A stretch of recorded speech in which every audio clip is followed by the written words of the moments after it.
This conference will now be recorded. All right, welcome to session 3 of our Systematic Theology 1, Doctrine of the Word of God. Tonight we're going to be talking about canonization. So we started off by talking about some ideas behind what is systematic theology, what is the point of studying about the Word of God, and the point of studying about systematic theology. Last week we talked about inspiration. So, we have all of these books that have been inspired.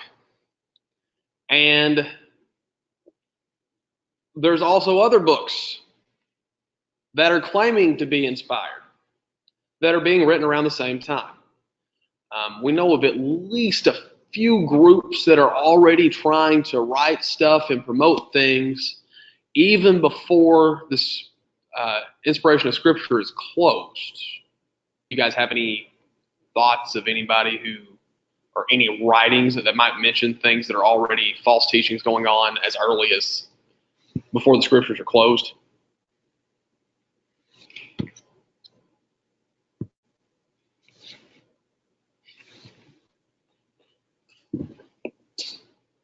Anybody?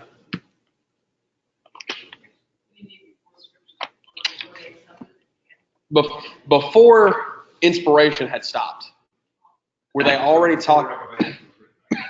Basically, before, were there things already being talked about, false teachings going around that later became more promoted?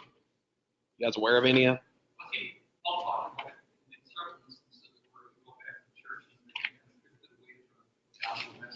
Yeah. In one case, he would Mm-hmm. So that's a couple times. Yeah. You know, it's like Galatians is a lot of that. I think also the sacrifices. Sacrifice idols. Mm-hmm. That kind of stuff. Mm-hmm. People would think back. Right.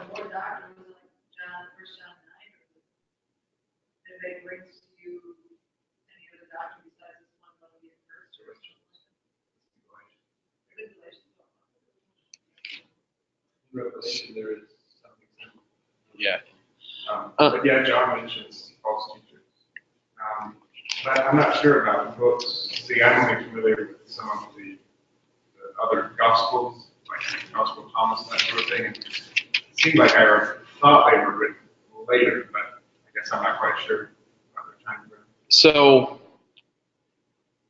there's at least some suggestion. Let me see.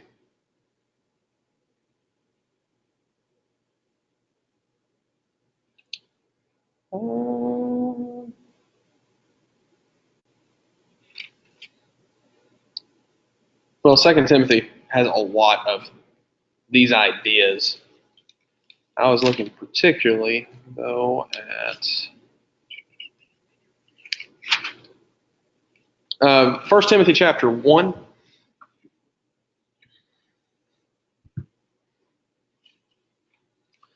And starting in verse 3, one of Paul's first kind of warnings about false teachers that are going to come. He says, I urged when I was going to Macedonia, remain at Ephesus so that you may charge certain persons not to teach any different doctrine, nor to devote themselves to myths and endless genealogies which promote speculations rather than stewardship from God, that is by faith. The aim of our charge is love that issues from a pure heart and a good conscience and a sincere faith. Certain persons, by swerving from these, have wandered away into a vain discussion, desiring to be teachers of the law without understanding either what they are saying or things which they make confident assertions. So these ideas of endless genealogies, why would we care about that?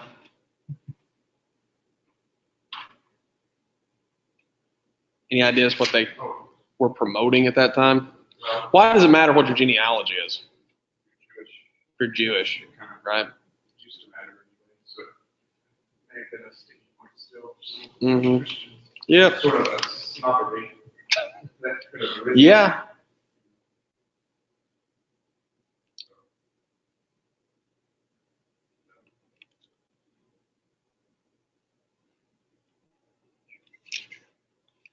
And also,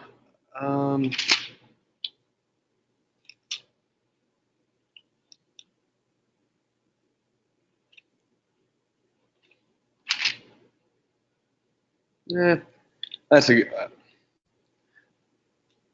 there's a contrast of those who have turned away from the truth in 2 Timothy chapter 1, and then it goes on to have our sort of key verse that we've been talking about last week.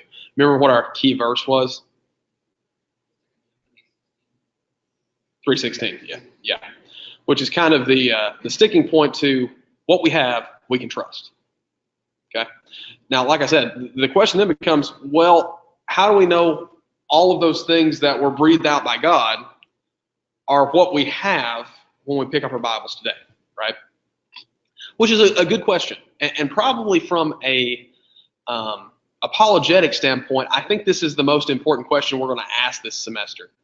How do we know the scriptures that we have are the right scriptures? How do we know there's not supposed to be more? And how do we know that what we do have is correct? Right? I don't know if that's the most important question we can ask about the Bible, but it gets pretty close, I think, right? Because if you don't have the right base, you can't really go anywhere else from that, because you don't know if what you're reading is actually our three criteria: true, inspired, and authoritative. Okay. So the first thing I want to talk about is where this idea of canon comes from. Okay.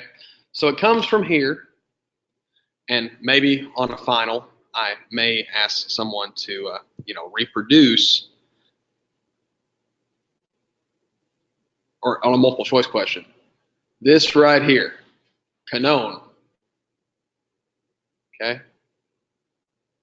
The way you would transliterate that, which is probably what I'll end up writing, is a K-A-N-O-N. The second O would have a macron over the top, which is a line that says it's long.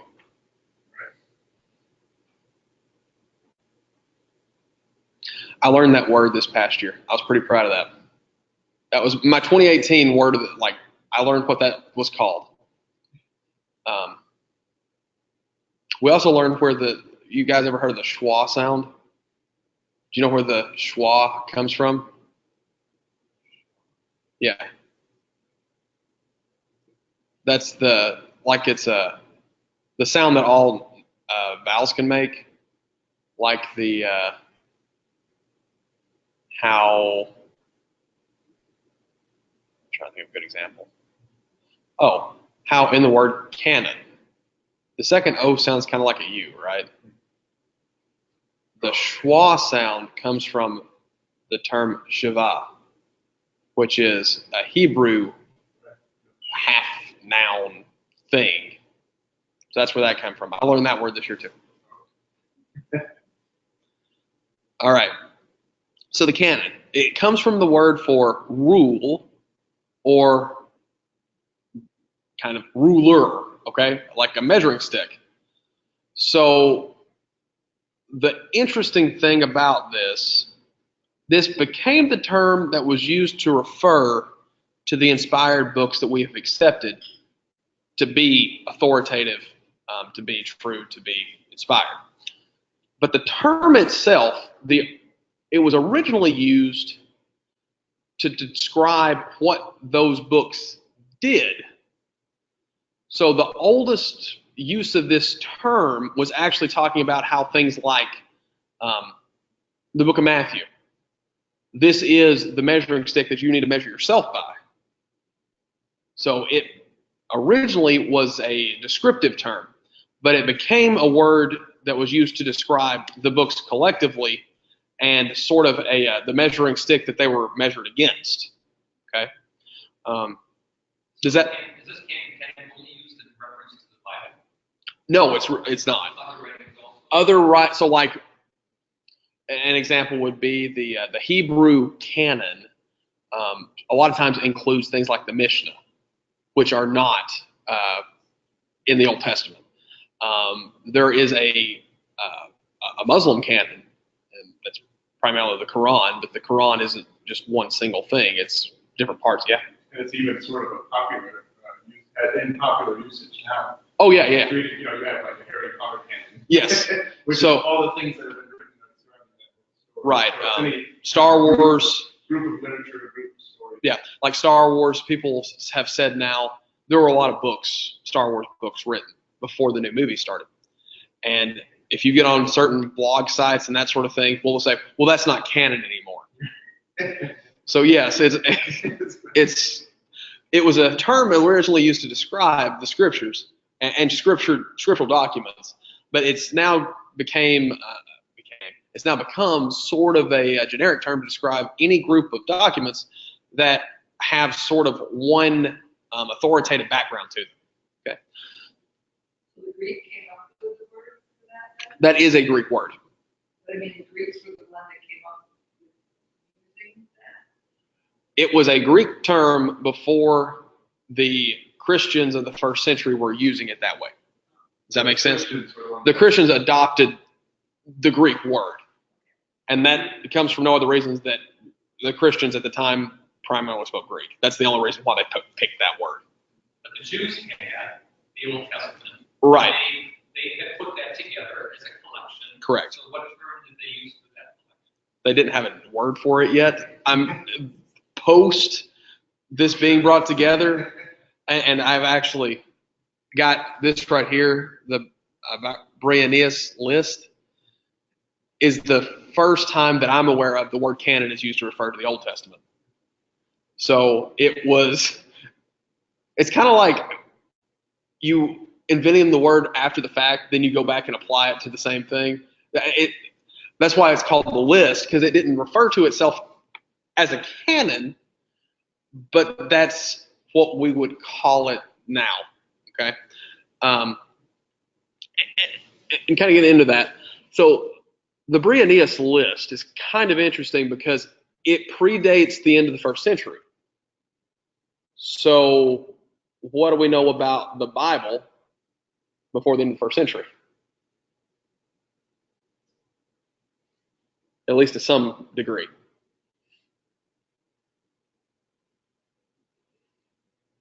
It may not have been finished. It at least was not widely circulated, right?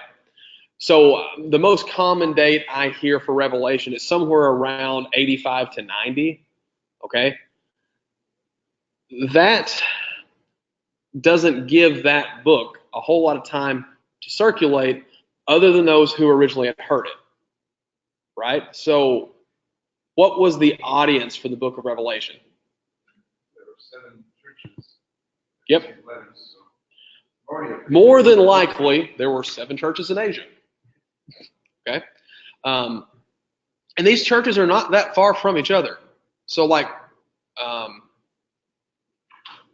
Colossae to Laodicea, I think is less than 40 miles.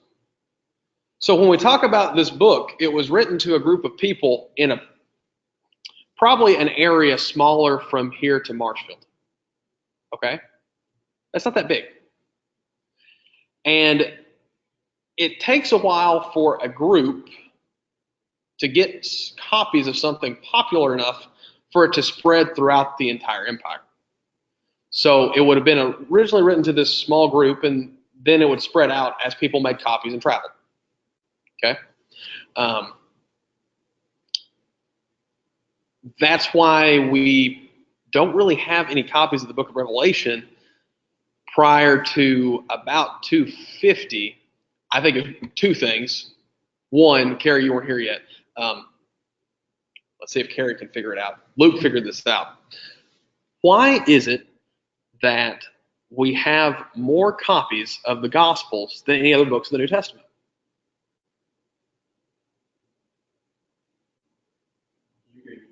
I gave you more hints. So usually the Old Testament, the Greek translation of the Old Testament, Septuagint, was attached to the New Testament, and that's what you had, okay? Why would we have more copies of the Gospels based on that, and consequently less copies of Revelation than anything else, based on that? That was the basis of the Christian church. that would have been, what would have been used in the census, right? It probably was, but it's more practical than that as to why we have so many more copies. They just have writers there. If you take a book, so this is our Bible, right? So I've got the Gospels from here. Okay, from here to here, okay? This is the Gospels. Whenever you have a book, a codex, what's going to fall off first?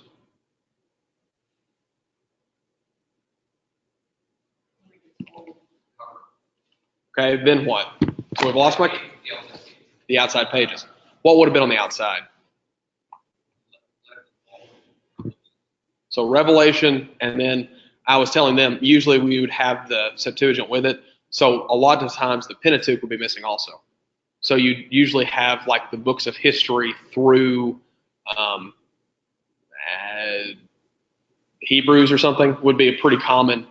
I can't say, there's 5,000 different manuscripts, but if you're looking at them, that's probably where most of our manuscripts are kind of condensed. The things that came later, 1st, 2nd, 3rd John, Jude, 2nd Peter, those are the ones that we don't have as many copies of. And I think it was primarily just a practical thing that they got destroyed because they were used. A lot of the best manuscripts show a lot of wear. My favorite one is there's this one that you can see on every single page. Right here, there's a black mark. Do you know why? Yeah. For those who are listening to this afterward, I licked my finger and touched the top of the page because that's what you could tell that he had done that. So we'll probably talk about later. So then when did all these writings that became the Testament get assembled into one grouping? It's a good question, isn't it? Well, the first person to try it was a gentleman by the name of Marcion. That's the next part of my slide here. Okay, so Marcion is the first person, probably is the first person to make a list and promote it. This is as you can see here, he might have been the first person to use the term testament to describe what we have, okay? Does anybody know what the word testament, I guess, came from? So whenever you hear this, you're going to say, oh, that makes sense. The word testament is the Greek equivalent to covenant.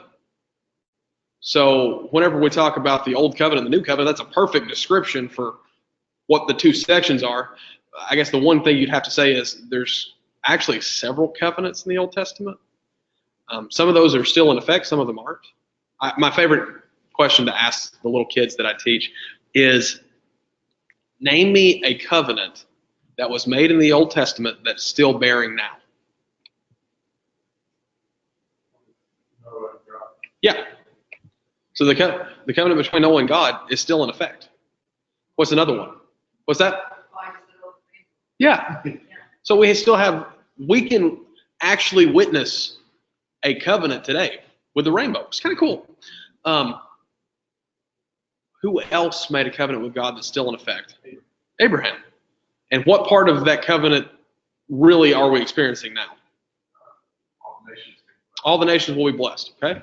So there's this idea that Marcion brought by saying this is the covenant, all right? Now, kind of the opposite of what we're talking about, he rejected the Old Testament. So he rejected the entire Old Testament, and he actually was a pretty staunch Gnostic. So a Gnostic is someone who believed that whenever Jesus came, it wasn't actually Jesus in the flesh. They were pretty strict dualists. So they believed there was all fleshly parts, all spiritual parts. The fleshly part was always bad. The spiritual part was always good. And to them, Jesus being all God and all man was a problem. So what they justified it by saying is that Jesus didn't come in reality. He was either a spirit, or they thought he died, or Jesus and Christ were kind of this two different beings, and that Jesus is what died, Christ was what arose. When you say Gnostic, it's kind of hard to say one thing, because they had as varied beliefs, and we're going to read some of the Gnostic texts tonight. But they had pretty varied beliefs, but the main thing is they had this idea that spirit was good. Everything else was bad. All right?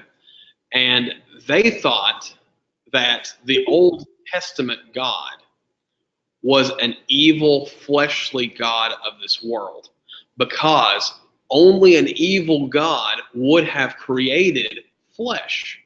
So the entire Genesis narrative, Genesis 1, becomes actually like an indictment against this God to Marcion. It's crazy, but it's kind of interesting, isn't it?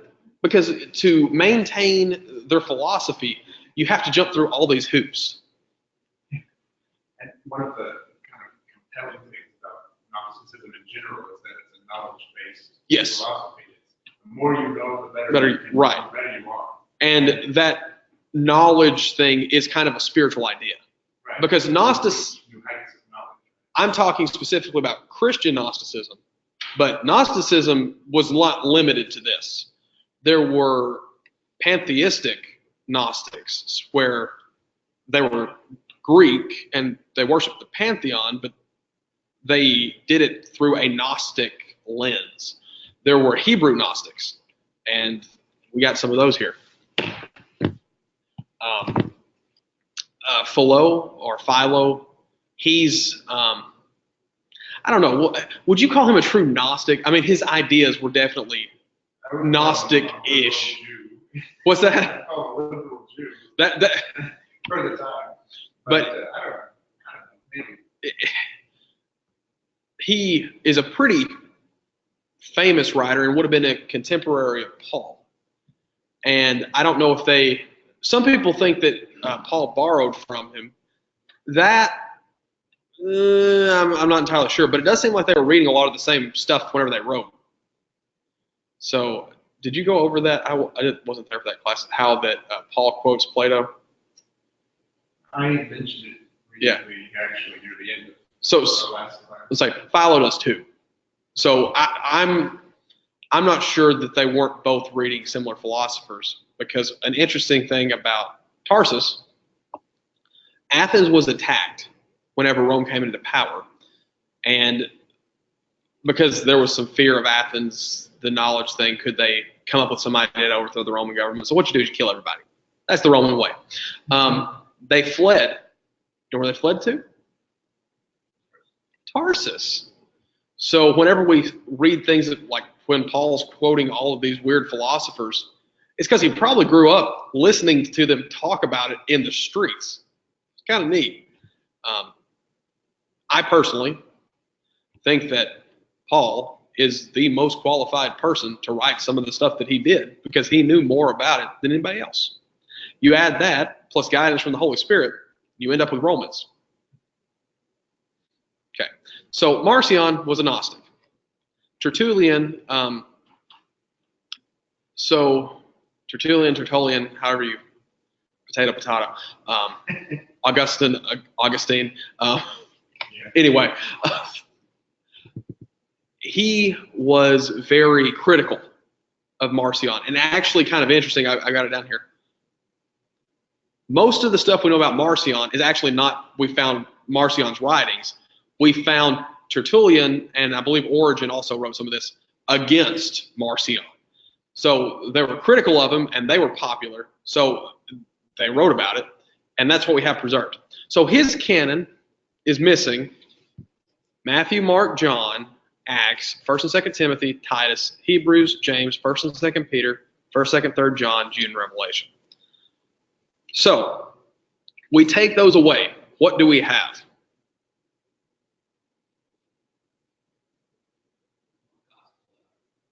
which is we have Luke left and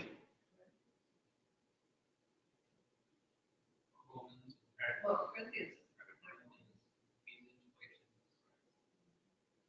so can you see the pattern?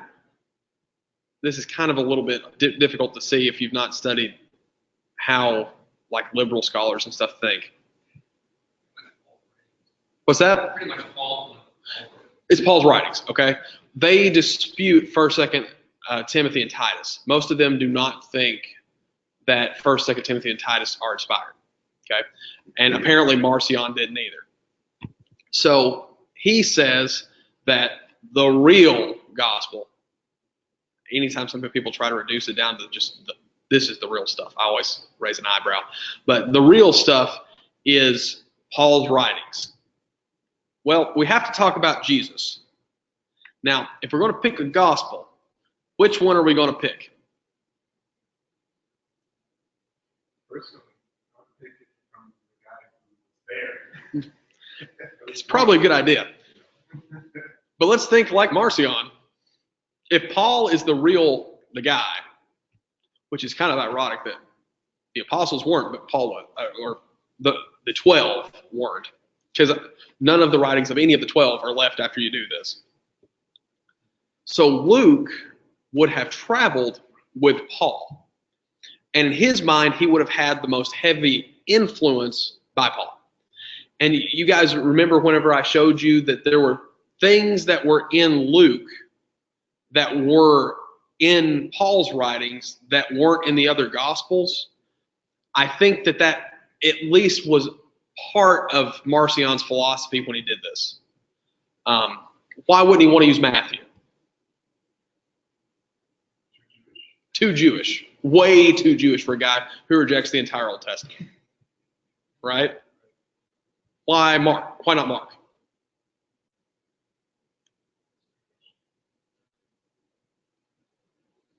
My thought is it's already contained in Luke. There's no real reason to repeat it. Okay. Now here's the interesting one. Why not John? Because if you read most of the later Gnostics, John is the most, or thought to be, the most Gnostic of all of them. Okay? Besides Paul and the gospel writers, he takes the Greek ideas. Yeah. I would argue that John does more than even Luke, who was Greek. Because I think Luke was trying to appeal to a broader audience than maybe John was. Yeah. But the idea of the Word becoming flesh, okay, that idea of this ethereal force coming to earth is a very Gnostic idea. So I find it odd that he didn't choose that. And maybe it is because he uses the term flesh. Right. Well, I guess when you think about it, he does. It sounds Gnostic. At first, Gnostics like the logos type of idea. Yes. But they don't like The flesh part of it. right. They don't like the logos becoming flesh. Yep. So that is. But anyway, that's probably why. Acts. My thoughts. There's nothing really to support this, but I think it's because this is the story of how it physically happened. It is the story of what the apostles did. It's an earth-driven story. 1st, 2nd Timothy, and Titus. The main reason for this, I think, is just they weren't widely circulated yet. 1st and 2nd Timothy and Titus would have been written very late in Paul's life and probably were written to very specific regions. So I don't know if I had this discussion with you guys. Did I ever talk about the difference between an epistle and a letter? Okay. I don't remember what it was. So these documents are letters. An epistle is written in such a way that it's meant to be read aloud to a large group of people. Okay? So the epistle to the fill in whatever. Those are primarily to larger audiences and intended to be read aloud. 1st and 2nd Timothy and Titus are written to who? Individuals, Timothy and Titus. Okay? So my thought is that they just weren't widely circulated by this time because the denouncements that are written about the Gnostics are contained in these letters too. So, or the proto-Gnostics. To call the things that Paul denounces, like the forbidden for marriage and those sort of things, that wasn't technically the Gnostics yet because they hadn't developed their theology to the point where you could call them Gnostics, but they had these ideas that they were already taking from the things I mentioned before, the Greek ideas, from Philo, those sort of things. Okay. Hebrews. Once again, the Jewish thing, probably. Something I'm going to get to in a second. Most of the early writers do not think that Paul wrote Hebrews. What do you guys think? Because we're talking about, this is actually part of the canonization question. Because determining, we'll get to this in a second, but determining who wrote it is a very important part of this entire discussion, right? Because saying Paul wrote it, or saying that, I don't know, I guess Nicodemus is kind of an important character, but let's say Nicodemus wrote a book, all right? Would that have anywhere near the weight of Paul writing a book? No. Okay. So one of the reasons it's thought that this book became in the canon is because it was attributed to Paul. What are some arguments for it being written by Paul? Well, the subject matter itself seems to be near and dear to it as far as fully instituted new covenant, getting rid of the old Jewish practices. It's kind of like a more developed first 8 chapters of Romans, right? So that's something that you would say for. What else? Well, the vocabulary. I don't know. Yeah. At least the style of the writing, which is hard to tell from. Right. But you can kind of even see. Yeah, it does come through some. How it's a little more complex than, say, a lot of John's. There's this kind of interesting thing that I've heard. So if you compare the accepted Pauline canon, which for the really liberal guys is Romans, 1st and 2nd Corinthians, Galatians, Colossians, Philippians, and plus or minus Philemon. Okay. Well, they say when you compare that to Hebrews, that the vocabulary is wildly different. Okay, and especially when you compare it to Romans, which Romans is that's Paul. Don't touch Romans. That's the real Paul. But I had a professor who had this neat software where you could do like comparative stuff like that. So if you do it the opposite way, if you compare Hebrews with all those things I just mentioned to Romans, it does the same thing, that you wind up with wildly different vocabulary. Right. So Personally, that type of argumentation never really felt much sway with me, because I know personally my vocabulary has changed in just a matter of years. Yeah. Because I learned to write better, or I just have different experiences, I just end up writing a slightly different type of personality. So that, especially when you're writing about a different thing. Yeah. Like even in this case, there was a similar subject matter. He gets into much more detail.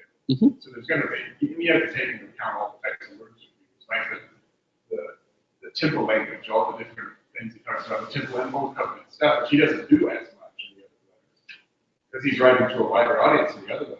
In a sense, it's all those things are to Jews primarily, but there are others included. In Hebrews, it's pretty much just for the Jews. Yeah, that's really the only. So it's different. I would expect the vocabulary to be different. I will say the rhetoric is a little bit different in Hebrews, but it very well could be Paul. I think the strongest argument to say that it wasn't written by, well, let's see. What do you guys think I would think is the strongest argument that it wasn't written by Paul? Well, he usually signs his name. That's the biggest one to me, is that Paul usually has no problem attaching his name to something. So that's my biggest argument for why I don't think it is. But I'll tell you, the subject matter, if it was by Paul, it would not surprise me at all. But just based on that fact, it would surprise me for him not to sign one of his letters. Unless it was written very early before Paul was accepted into the community of Christians. Nobody really argues for that, but that would be interesting to me, is that there was a reason why, early on when they were seeking to kill him. I don't know. It seems like the Judaizing Christian issue didn't arise until after Later, yeah. So you would think Hebrews needed it if it wasn't that issue. Right. So Most things that I've seen put it around near or just after the destruction of Jerusalem.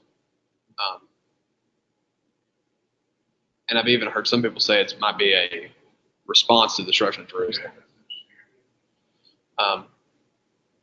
My personal feelings, take it for what it's worth, I think that it was not written by one person. I think it was a team. If you look at 1st and 2nd Thessalonians, who wrote 1st and 2nd Thessalonians? Have I talked about this before? Well, I know Paul is the main guy, but he mentions other people. Yeah. Does he mention Timothy with it? Mm-hmm.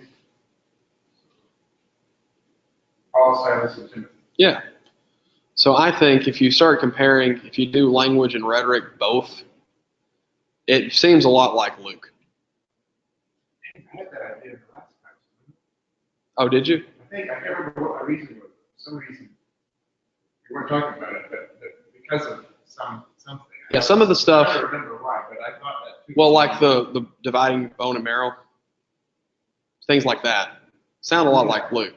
And there was a phrase in Luke that was also Hebrew. That's why I thought either, Paul being the common source there, or maybe Luke. Like I said, I think it's Paul. I think it's Paul, Luke, and Timothy is who I think. Because when you start comparing 1st and 2nd Thessalonians to Hebrews, you start getting similar language too. All right. So that's the main thing with Marcion, is it's really the only reason it's worth knowing, and the reason someone might ask you about it on a test, is that it's the oldest. Okay. I'm not going to expect you to remember which ones weren't in there. I might ask who was the primary writer in Marcion's canon, and I'm asking for Paul. I might have something like that in there. But primarily, I just want you to recognize, okay, this was the first guy.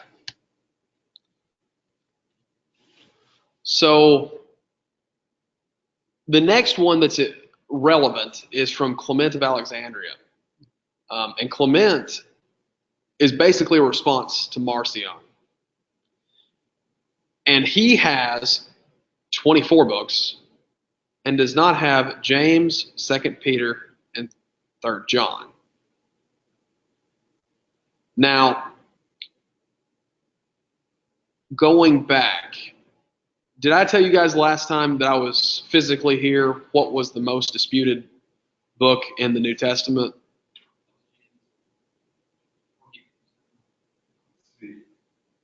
It's kind of weird. That's the reason why I bring it up.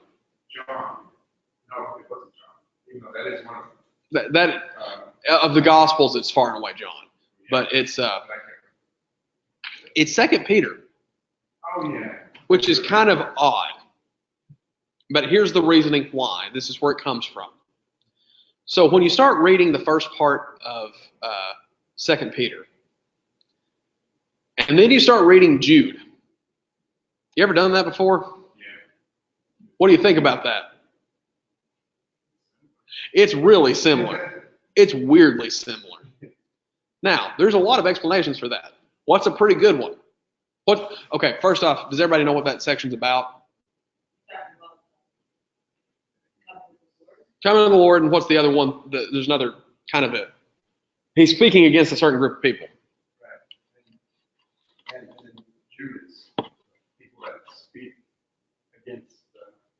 But even more generically than that, it's an announcement of false teachers, right? That's what it's talking about. Now, why might it be that 2 Peter and Jude both talk about false teachers? They had a lot of false teachers. We have a perfectly good explanation to why they both would cover the same subject matter, because there were a lot of them.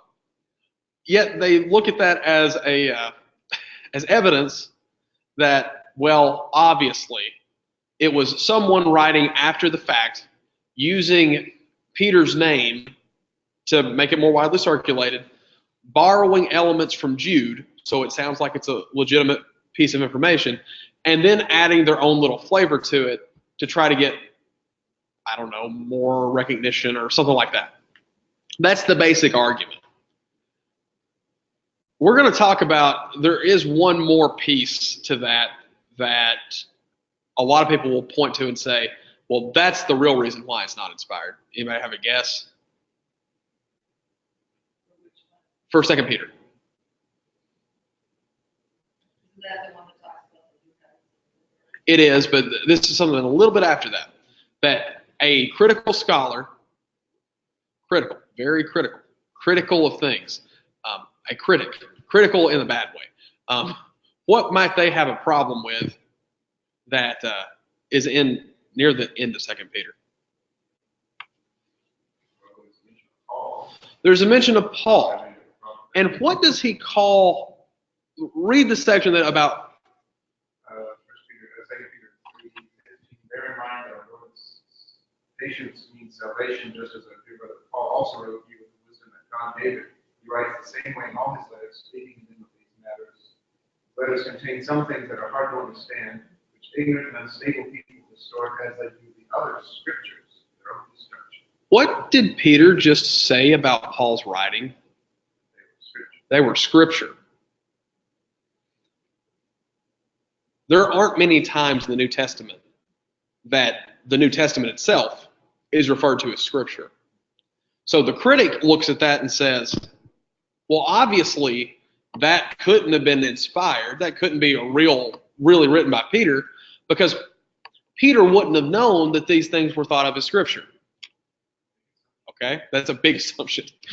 What's a very simple explanation to that? They did.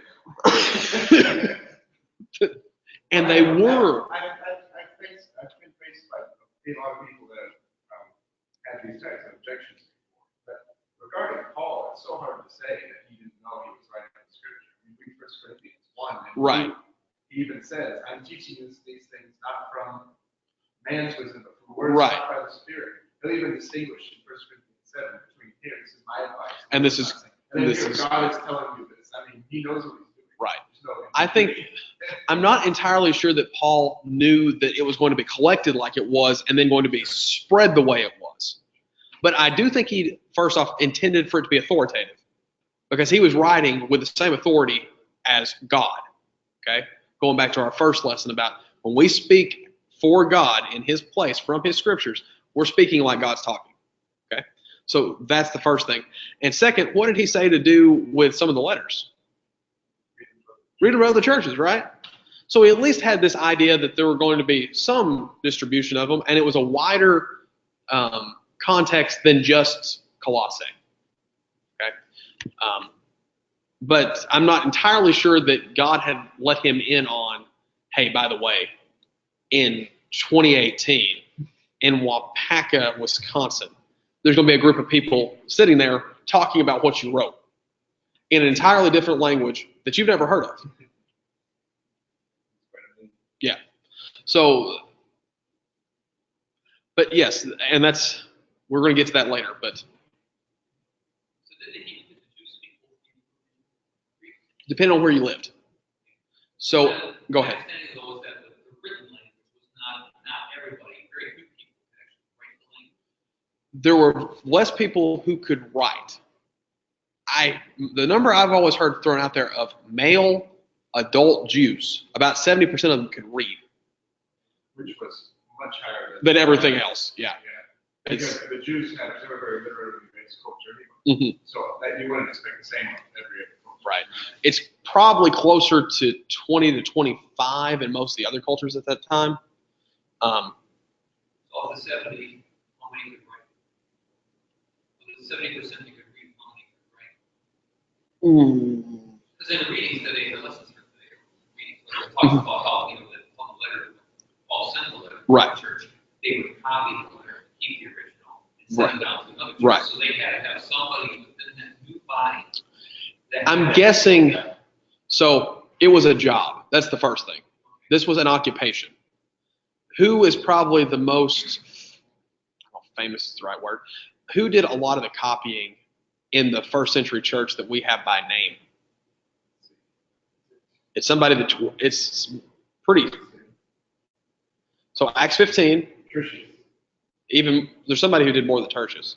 All we have for Tertius is Romans. Silas, yeah. Okay. So he did 1 Peter, Acts 15, he did a letter, and he also, it seems, did 1 and 2 Thessalonians. So he was, apparently that was his job, or at least he was good at it. That might not have been his primary source of income, but he at least knew what he was doing. Did he even deliver the letters? Yeah, At least one. I think it was, that was either Ephesians or 1 Timothy. Yeah, I can't remember off my head, but yeah, One of them. there's this idea of him taking the letters too. And that phrase, by whose hand I'm writing, a lot of times that has been interpreted as they were simply delivering it.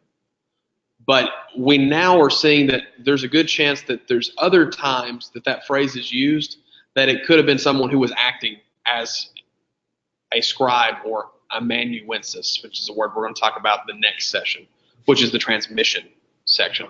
So we'll get into it more next time, but the thing is that some of these people making the copies were not professionals. They were meticulous. You can actually look at the kind of errors that they make to tell how meticulous they were. The most meticulous are usually doing a letter at a time. So it's, and that takes a long time to do. The later copies are more consistent copies, but I'm not totally convinced they're more accurate copies, because the copy that you're making is only as good as the copy that you started with. So we'll talk about that next week. But it does seem that there was at least some degree of circulation of the canon that was intended by the people who wrote it. Okay. Origen, he came later, and he wrote, basically, he thought that the same books as Clement were not supposed to be there. Now, I will say these books, James is kind of an oddball. Who do we, are we fairly convinced wrote the book of James? Which James? Oh, James, the brother of Jesus. Yeah, James, the brother of Jesus. When did he die?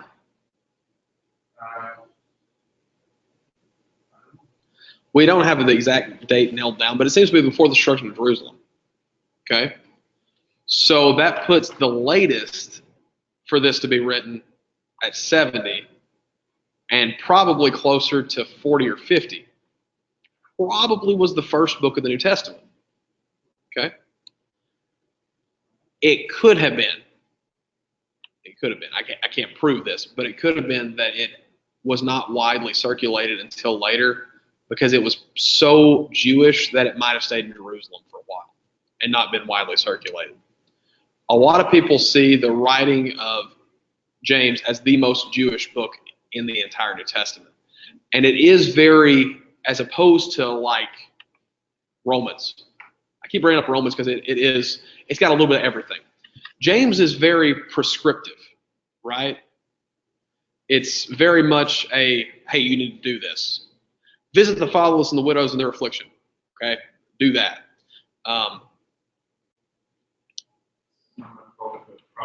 Yeah. And that's a good description, Proverbs of the New Testament, because that's really a lot of the things that it talks about. If any man lacks wisdom,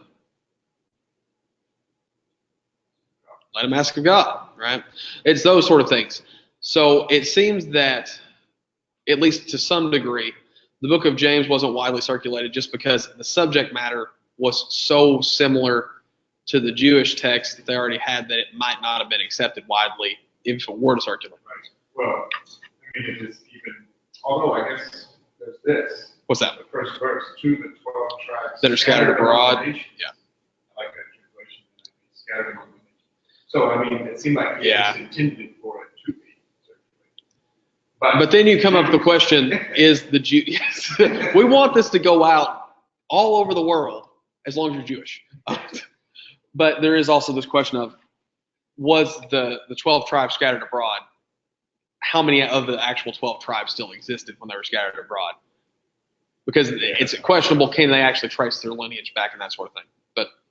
But that's at least reasonable to think of why that it was primarily Jewish and not read as widely. Because these are both, well, Clement of Alexandria. Alexandria's in Egypt.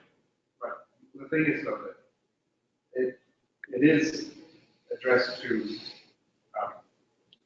Jewish Christians, though. Yes. And that's the thing about the church, especially early on, was it pretty much only existed among the Jewish community. That's true. That's why it's funny, even with some of Paul's writings, he tried to include the Gentiles in there. They're really not included that much in the New Testament, hardly at all. Because even up until the last few books, pretty much all of the Christians were Jewish. It didn't really start to change much later. So, I mean, especially this early. Okay. So it would make some sense. This conference will now be recorded. So Origen left out some books too. So we've not really answered our question yet as to how we got the canon. So the next thing I want to talk about is what I call it. Canon is codex. Okay. I just have one question. What's the timeline of these? About 300. The first one was? Or? The first one I think was like 280 or something like that. I didn't write the dates down because they're kind of.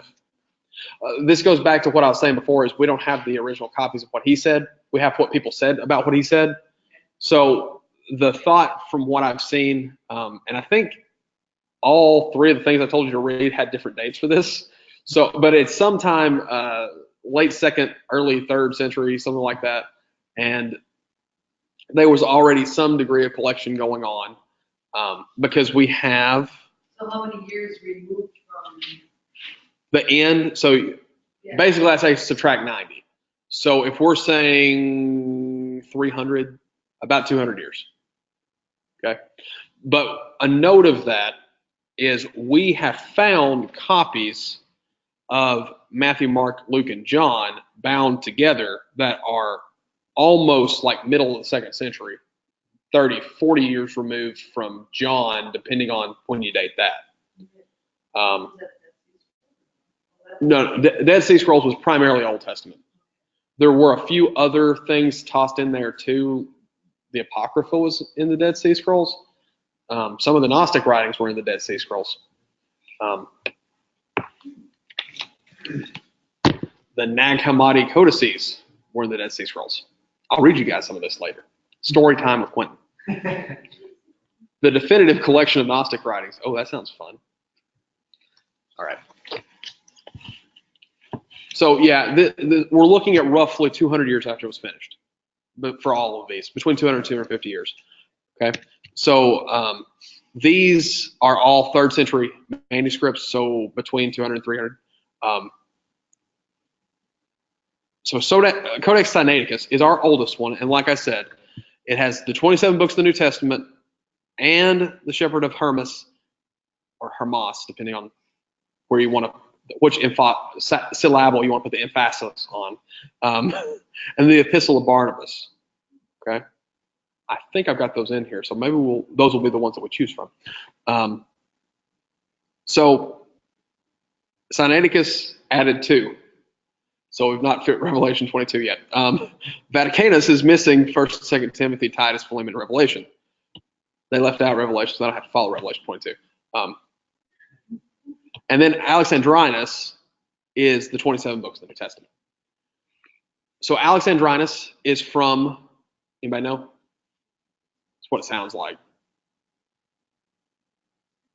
Alexandria, yeah. So why, this is speculation, but I'm not the first person to make this speculation.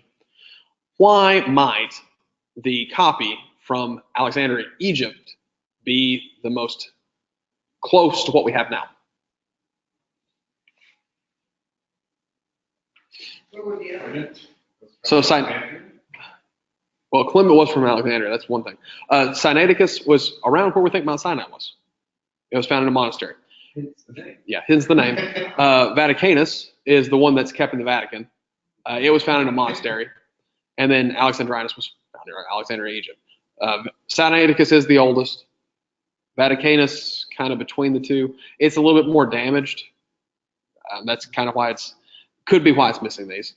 May be purposeful, but could be why it's missing some of these. These are thought to be, anyway, what we would call complete.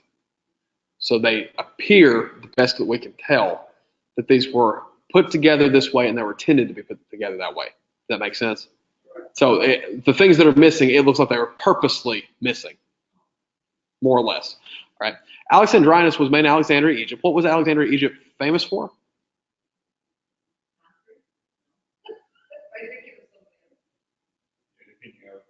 Alexander the Great, who that was actually, so Alexandria, Egypt was named after Alexander the Great.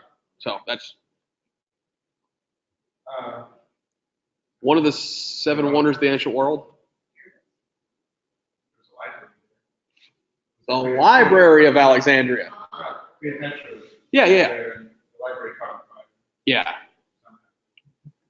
Destroyed possibly the greatest collection of literature in the entire ancient world. Way to go, Cleopatra.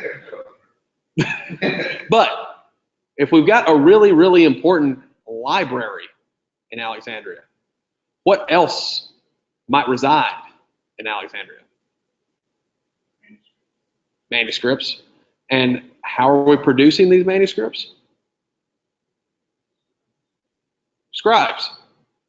Supposedly the best scribes in the world at the time. So we'll talk about this in 2 more sessions, but the current text that we have of the Greek New Testament is heavily influenced by what's called the Alexandrian text. Alexandrinus is sort of the prototypical Alexandrian text. It seems to be, it's a bit of interpretation, seems to be the most accurate text form. And that the people who were doing the text form not only were meticulous, they were also talented. So maybe the reason Alexandrinus is the same as ours is because they did the best job copying it. So how would any of those accumulate those? What's that? How would any of those accumulate those 27 books? Criteria for canon. So they would solve that out. Right, and we'll talk about that in a second. But yes, what they were looking for, they were looking to put together a New Testament text that was supposed to be the New Testament text. That was their goal. How well they did that became a question. And the thing that I think we take for granted, going back through this, there was not total agreement about this. Okay? There was at least some degree of argument among the early church as to what should, or I say early church, the early writers, apostolic fathers is what we generally call them. There was at least some disagreement as to what was supposed to be. And like I said before, it could just be access to the documents, right? If 1st and 2nd Timothy and Titus were only sent to Timothy and Titus, the time it would take for that to circulate widely from Ephesus and from Crete, which are a little bit isolated to begin with. Ephesus is along a trade route, but Crete is, that's pretty alone, I guess. Can't trust Cretans. Lazy bellies. I was telling Luke the other day that that phrase there that says, just as their as their prophets have written, they're lazy gluttons and all that stuff. It's very hard to find out who's quoting. Do you know why? Because so many people said similar things. There are at least 10 people that Paul could have been quoting that said basically the same thing about Cretans. So I don't know. I've never met a Cretan, but the term now, I mean, a Cretan is a bad thing. So I've never met these people, but they don't sound like the kind of people I want to be the missionary for. That's what Titus ended up doing. It seems like it's really hard for, I mean, if God wanted us to have His words, wouldn't He have made it a lot more easier? You know, that they go through all this and all this argument, and how do we know for sure that we have the right ones? I mean, it just seems like He could have made it. Like He could have made it easier? Yeah. Well, let me ask you this. If God wanted to redeem every single person without sending His Son, was that within His realm of power? Without sending His Son. Yeah. Yeah. He could do whatever He wants. That's a big assumption. But yes, you would say, does that go against His justice? Right? But, which is a big question. Huh? Okay, was that like, you're asking me if He wanted to save people without sending His Son? Right. If He's all powerful, there's this question of does God's character and His justice, does that trump that? Does His will trump His ability to act? But that's another discussion that will be our theology proper class. But because that's a real hard one to wrap your mind around. But let's say that God can do whatever He wants and He has that kind of power, right? Yet He still sent His Son. Did He have to make man where they had free will? Could He have made automatons? Yeah. He could have done whatever He wanted. I think personally that the pursuit of having to think through these things is God helping us grow closer to understanding His will.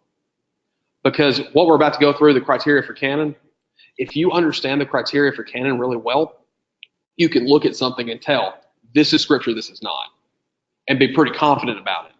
And understanding that and being able to look at our Bible and say, yes, I know God is behind that, I think is a both apologetic and spiritual venture that is worth taking.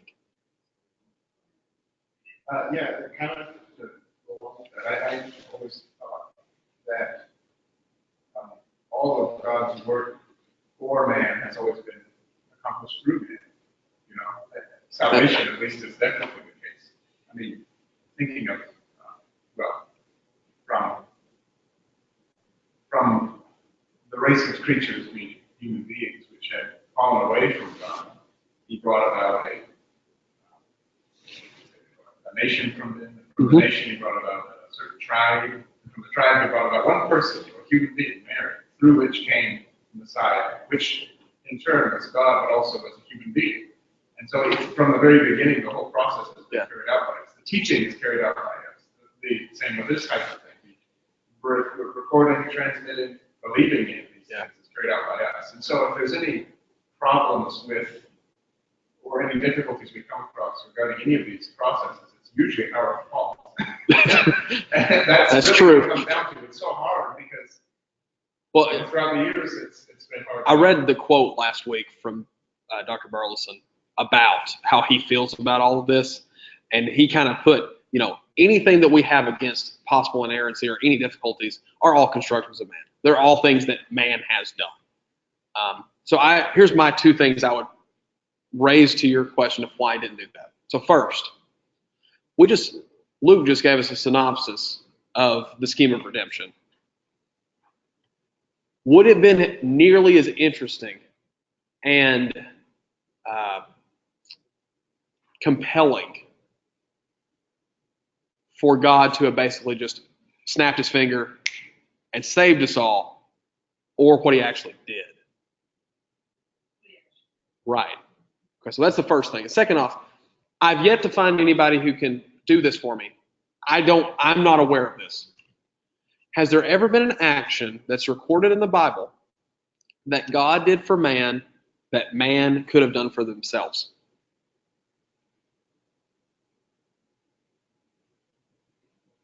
I'll let you guys think. I thought about this a whole 4 hours one time. And I just kept flipping through, like I was thinking, oh, maybe there's something in Judges. Something he did that more man than man could have done For themselves. Well, I mean, if you're talking menial little things, I mean, there's gotta be some things that he's done. Well, like He you provides for us, but yet. I guess direct intervention is what I'm talking about, because that's what you're saying. You're saying direct intervention to tell us which ones are correct. Here's one example that's so minuscule that it's not very important. But he had that gourd grow up for Jonah for shade. But shade somewhere else. I guess, I was going to say, but could he have made a gourd grow over? Could man have made a gourd grow overnight? Not overnight. No. So that's. I mean, sure. And then he'd kill it and then strike it down. Well, so what you're basically He could have grown a gourd though. When it says in Hebrews that he rewards them that diligently seek him, you're saying that it's the journey, basically. I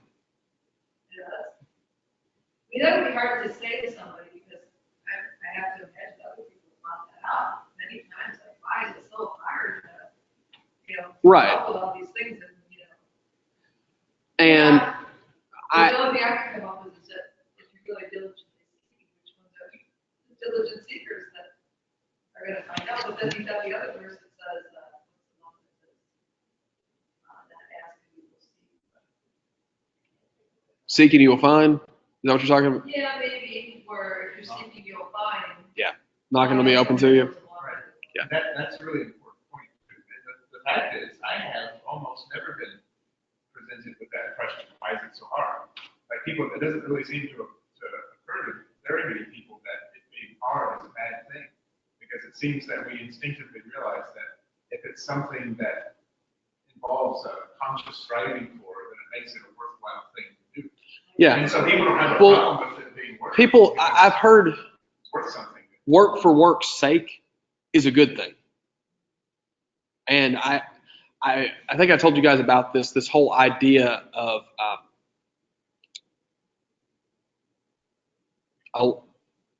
not elective, what I call it, voluntary hardship is a good thing. Sometimes doing the hard thing just because it's hard is good for you. Because we live in a world where sometimes things are way too easy, right? I see a lot of patients, and there definitely is, depression and major depressive disorder is a real disease. A lot of the depression that we see in the world today is just because we don't move around enough to generate the right types of neurotransmitters that our body needs to feel happy. Because dopamine, serotonin, those are generated when we do physical things. And you have to do them for 20 to 30 minutes before your body starts making them. And we live in a world where it's so easy, we don't really do that. So I think this is a worthwhile venture because it gets our minds thinking about it. And it has us look at our own text and think critically about, well, why does Jude sound like 2 Peter? Stuff, things like that. The thing is, the way you really learn something is through that type of process, a part of the process. There's I can't remember what the Hebrew word for it, but there's a common practice among rabbis in Israel that you would, and as a matter of fact, you see this with Jesus. You see it with other famous teachers like Socrates and Plato. But they won't give you a straight up answer to the student's question. They'll kind of carry them along, and eventually they can figure it out for themselves. Because that way they actually learn. You do that, the same question. Why don't you just tell me the answer? Because you wouldn't really learn it that way. You would just hear it, and then it wouldn't really. Yeah, I mean, that's the reason the Socratic method works is because you had to take every step along the way. Right. Yeah. Well, So that's really important. you would say, like, if there's a pearl of great price, you find it in a field, you buy that field. You know what I mean? Like, and then the other one's like, above all things, search for wisdom. Right. You know, so I just think of all those verses, that there is a lot of ones that really say, You got be searching and right. diligently seeking. Yeah, there's the guy who finds it in the pearl, the treasure in the field, and he just stumbles upon it, right? And he happened to find it. Oh, this is the treasure I'm looking for. Well, you also have the guy who goes out searching to buy pearls. And it kind of is how we arrive at truth. There's some things that are serendipitous. We just happen to find it in the field. Sometimes there's stuff that we have to look for. And like you said, both are important. Please so well that we had Right, right. one. He still, yeah. Okay. You still have to, you had to give up everything else to get it. All right, so there are several of these if you look this up, criteria for canon. They're all some sort of variant of this, okay? So, they don't have to necessarily meet all of these criteria. Some of them I think are necessary. Some of them I think are suggestive. So like the first two, okay? If it's written by a recognized prophet or apostle, that's more likely to be true, right? Sorry, to be scripture. So that's the first level. The second level is written by those who are associated with the recognized prophet or apostle. Who is kind of our stereotypical example of that? Luke, yeah. So Luke is never mentioned really in the story by name. But there's certain areas in Acts where it changes from them to we and that sort of thing that suggests, oh, Luke was probably there. All right. Truthfulness, I think, is necessary for all of them. Okay. Truthfulness, I think, is a necessary criteria for whatever we're talking about. If it's not true, it doesn't matter. Well, I was going to say it doesn't matter if it's inspired. That's not exactly true because it wouldn't be inspired if it wasn't true. 4, confirmed by Christ, a prophet, apostle, etc. And then church uses and recognition. Right? So the first one, we got to go back to our questions, right? Is it true? Is it inspired? Is it authoritative? So these all help us answer those 3 questions. All right, so the first question is it written or by a recognized prophet or apostle? So it's not sufficient, but it's suggestive, okay? So I just showed you guys the epistle of Barnabas, all right? Would we consider Barnabas a prophet?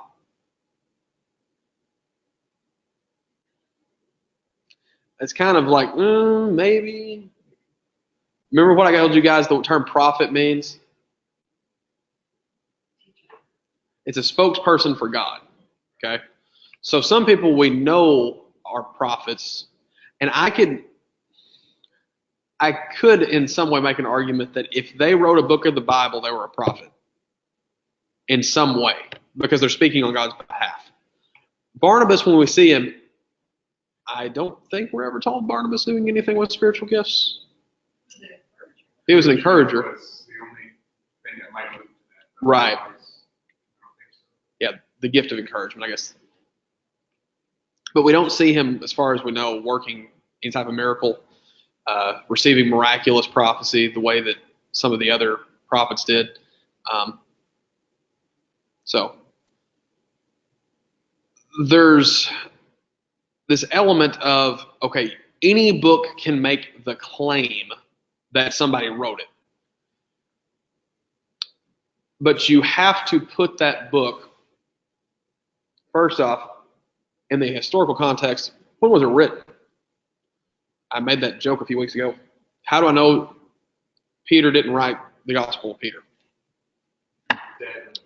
Yeah, it was written in like the year 400. Okay? I am pretty confident, unless he's drinking, what is it? The Philosopher's Stone, yeah. Unless he's got the Philosopher's Stone, I don't think drinking it. Yeah. Just an aside. I've heard people say you can't crucify someone upside down, that it doesn't work. I will tell you that your veins, your jugular veins, are valveless. So you would have so much as cerebral edema that it would put pressure on your brainstem and you would stop breathing.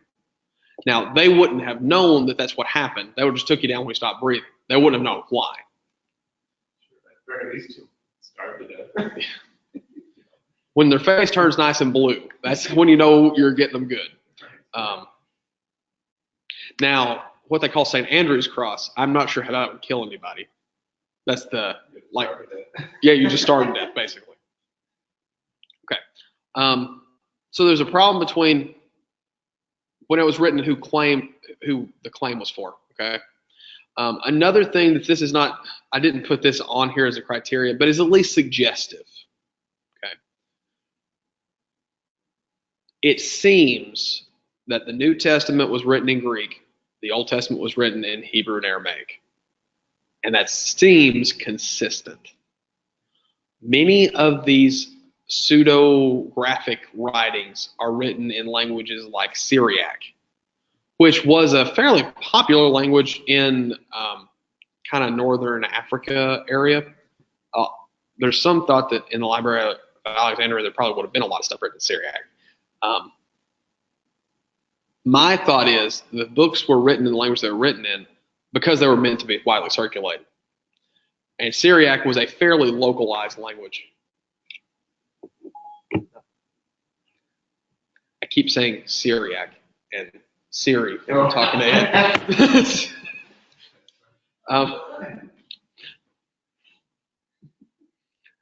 Okay. So that's my thought. I don't have any, I can't point to book, chapter, verse that says, and the Bible shall only be preached in Greek, and all others will be denied. There's nothing like that.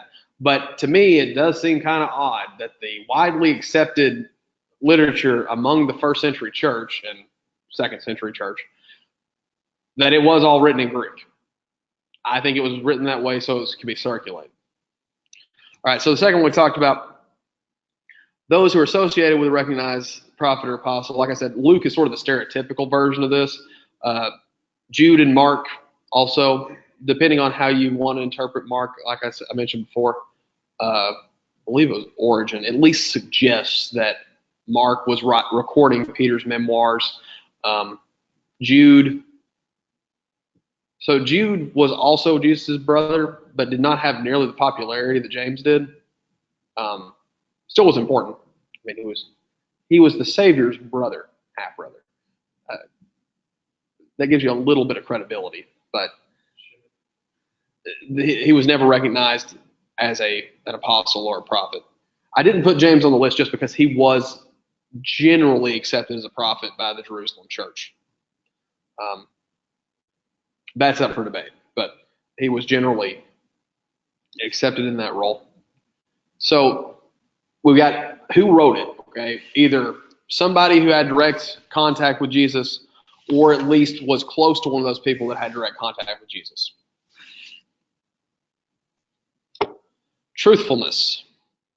So truthfulness, I think, is one of the most important criteria. Deuteronomy 18.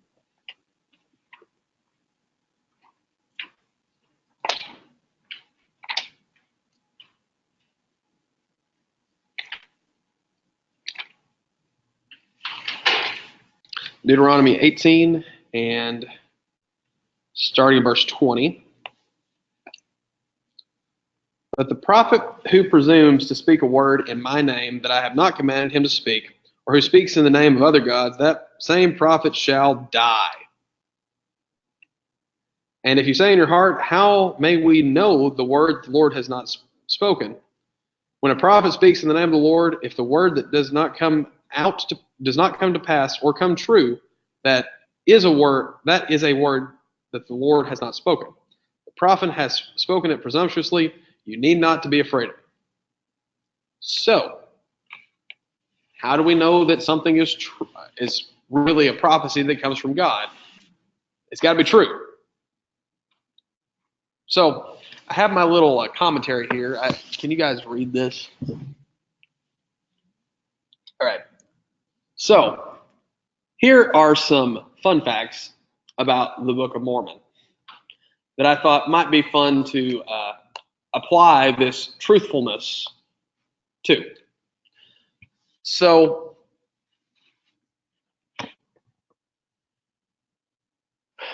it says that there were some books that were found in Central America that he based his description of the Native Americans on.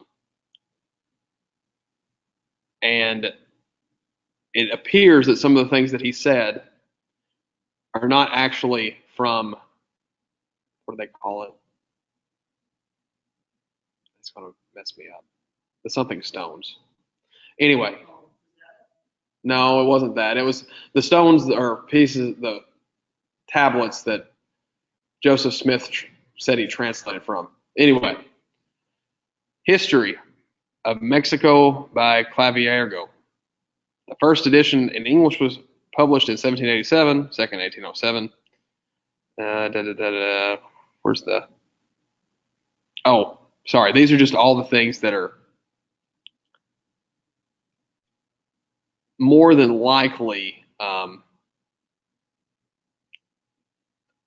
He just copied them over, more or less. Okay. The books by Priest Smith, Manasseh, Ben Israel, and Adar all presented the then popular theory that American Indians were, in reality, descendants of Israelites.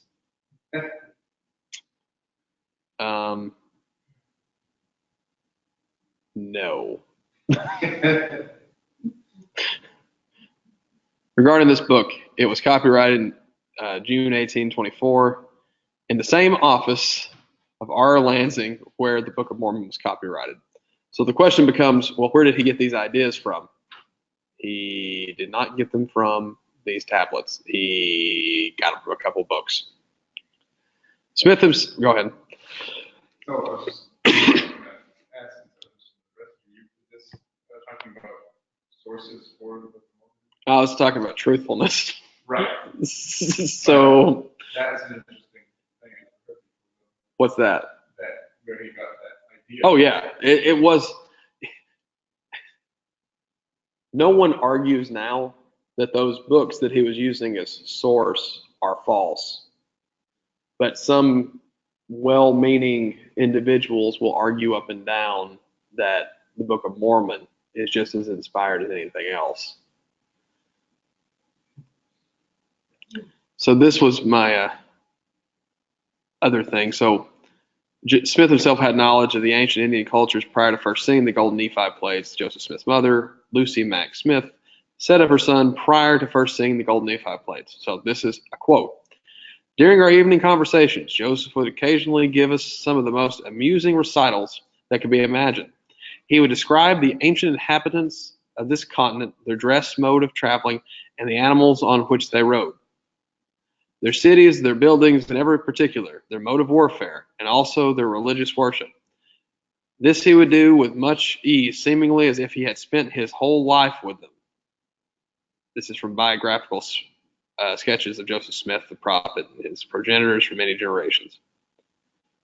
So, and this is a nice little, this is the 1853 edition. You guys see that? If you were to go buy a copy of it, this rewriting it was been deleted from the modern editions of it. Right. So if you want to find this little quote, you've got to get the 1853 edition. You know, the funny thing is, I knew this guy in Seattle, I can't remember what college he was to, but he said that he thought my dad said now. Okay. But at the time, he wasn't published. They had a new edition Oh. of the Book of Mormon, and some guys tried to sneak into the school library and switch them out. They were caught. They were stealing the old versions, and they were trying to put in the new editions.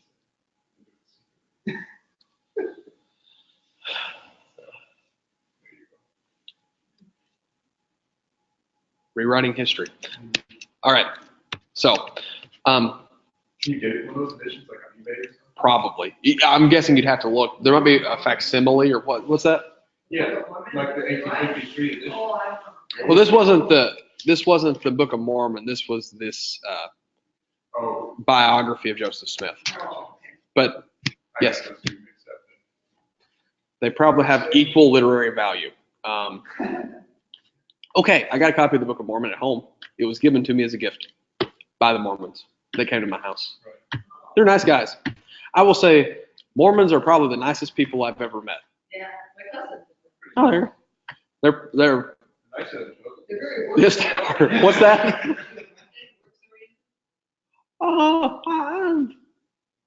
I'd say they're more. I was going to say chauvinistic than anything, but that's beside the point. Well, it seems like mine's always going to Florida and help those people and help these, like, it's always helping, and I thought they were. They're very Religion is based on Very marriage. missional. missional is what I was going to say. Is they supposed to? You don't technically have to, but you'd be very poorly looked upon if you didn't. But you're supposed to do 2 years of mission work. Oh, So, like I said, it's technically not mandatory. It's like, if you've done it, you're a better Mormon. Well, I was going to say it's almost like it'd almost be like claiming to be a member of the church having not been baptized. It's that level of faux pas-ish. Well, I don't know. It's at least the people that do it are more, they can be snobbish, right? Because I know I've known some Mormons, and a lot of them are actually pretty normal people. They just Yeah. are a part of the church, and they don't do all the missionary stuff. They just kind of show up. Just like in every other group.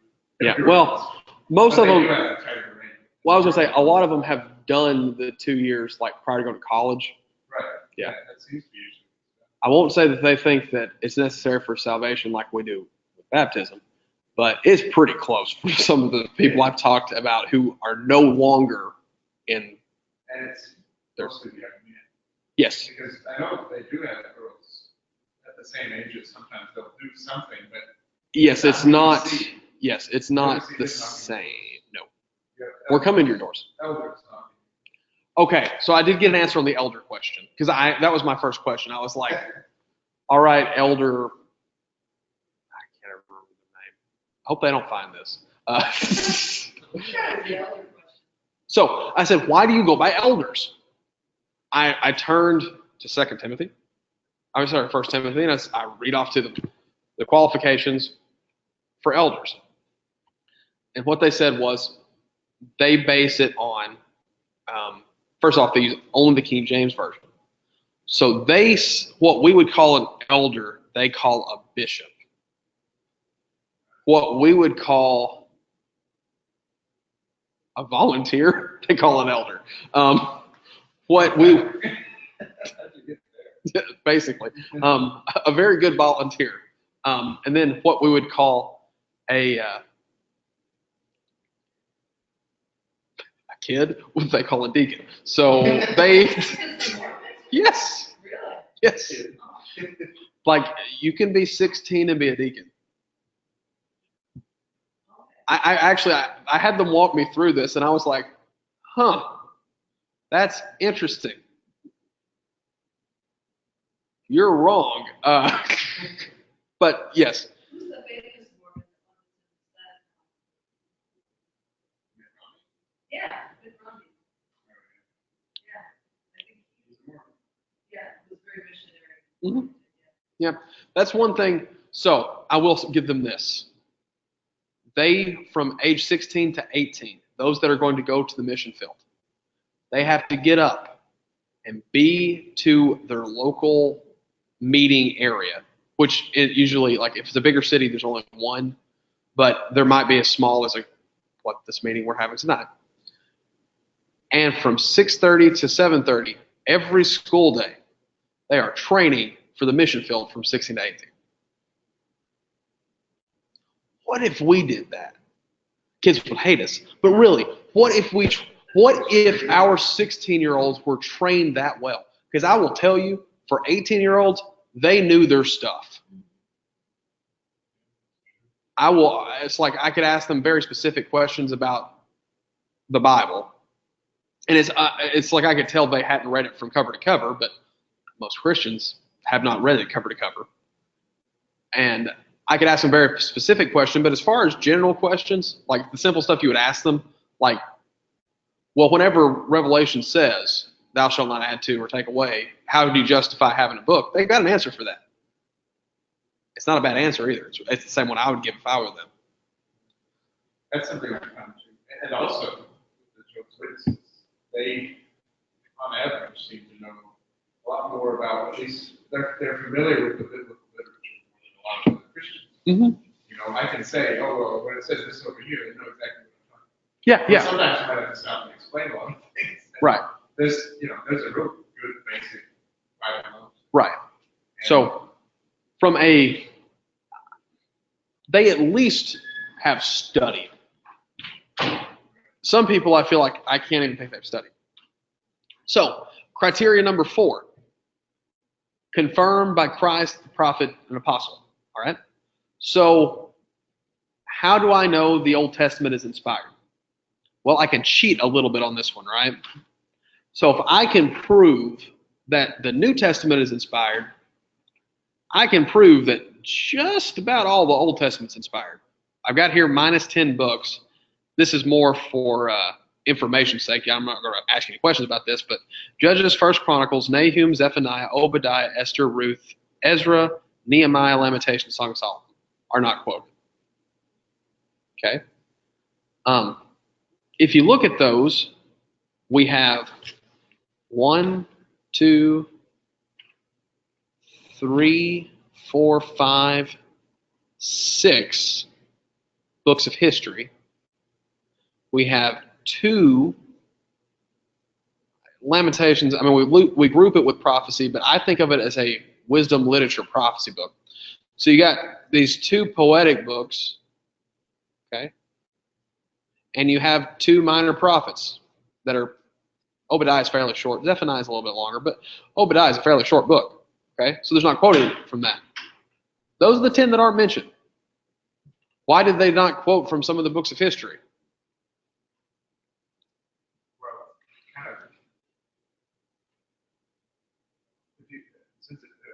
When there's a narrative story, usually don't need a quote. Quote, yeah. It's kind of mentioned.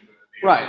So I could argue that whenever we're going through Jesus's genealogy, it mentions 1 Chronicles, Esther, Ruth, Ezra, and Nehemiah. Yeah, I could make an argument that all of those actually come into play because there's figures that are in those that are in Jesus' genealogy. So that takes away 6 of them. Song of Solomon. Well, that's probably not going to be quoted. What? Yeah, why would Jesus quote Song of Solomon? Although we sing Lily of the Valley. I'm just saying. And Jesus Rose of Sharon. Every time. Which is wrong. That was applied to the woman. Yes, it was. And we usually would say that the male would be Christ's part. So it doesn't make any sense for us to call him the Lily of the Valley. Or the Rose of Sharon. Rose of Sharon. Yes, neither one of those makes sense. We're the Rose of Sharon. They're both kind of creepy if you take them if you look at where those songs come from, it's just a little odd. But anyway, so we've got at least 29 of the 39 quoted directly in the New Testament. Okay? Now, we don't have every single verse quoted, but we have at least some representation from everything. Most quoted book in the New Testament? Close. Zipper 2. Simpler than that. Oh, No. Genesis. Which one? Psalms. Okay. Yeah. So Isaiah's number 2. Okay. Yep. So yeah, a lot of quoting. So we have that for our allusion to the Old Testament, right? Now, we just mentioned 2 Peter 3:16. So Peter, if we are to take 2 Peter to be authoritative, true, and inspired, he says that what Paul wrote is Scripture. He explicitly says what he wrote was scriptures. He also said what Paul wrote is hard to understand. Right. I'm flipping through Romans. It's Romans reference 9. I'm flipping through Romans about 12, and I'm like, man, Peter knew what he was talking about. What is this? You're talking about graphs, and I never even graphed a thing in my life. Every time I get to that passage, whenever I'm teaching little kids, I have to explain to them what that means to graph something into a tree, and they're either fascinated or don't believe me that you can actually do that. So, About skin grafting. that's kind of interesting too. So yeah. So one criteria is something that's quoted in the text itself, right? So if we see some quotations that come from Psalms, if we use that criteria, Jesus said it, making the assumption that we've proven that the New Testament is canon, and Jesus quotes that as authoritative, then we can extrapolate, well, Jesus wouldn't have quoted it if it wasn't at least true. And maybe a little bit of a leap of faith, but I don't really think so. But at least that gives you some idea of this is probably from God. So anyway, that's that. Any questions on that? Because to me, I'm not going to talk a whole lot about the Old Testament inspiration, because with this criteria, it sort of becomes a non-factor. And for the rest of our classes, we're going to be talking about primarily transmission and textual criticism. That doesn't really happen with the Old Testament. The Old Testament sort of was what it was. There wasn't a whole lot of this that went on, because the Old Testament people were what we call people of the book. They were very used to having the writings collected in one spot, and they stored at the temple. So it was pretty well preserved, and always had planned to be preserved. And they didn't have to worry too much about making copies and sending it to different places, because where did the Jews go to find the information about what the Torah said? Synagogue. Well, before that, let's go back to the temple. You went to the temple. During David's reign, you went to the temple. Pre-exilic, you went to the temple. What does Deuteronomy say? Oh, I don't know. Let's go ask the priest or the high priest. Hey, can you open up the scroll to verse da-da-da-da? 20 minutes later, after searching for it. Did I tell you guys that Christians invented the Codex? Yeah. It's kind of cool. Yeah. I made this. Why? It's very hard to keep flipping or scrolling through to find the part that you want to look at. So they figured that they could bind it together this way and you could flip to it quicker. It was also kind of discounted when the Christians first invented it, because they thought it was,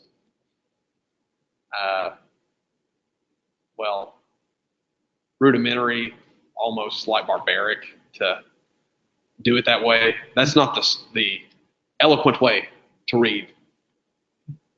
Also, back then, they rarely ever read to themselves, which is an interesting phenomenon.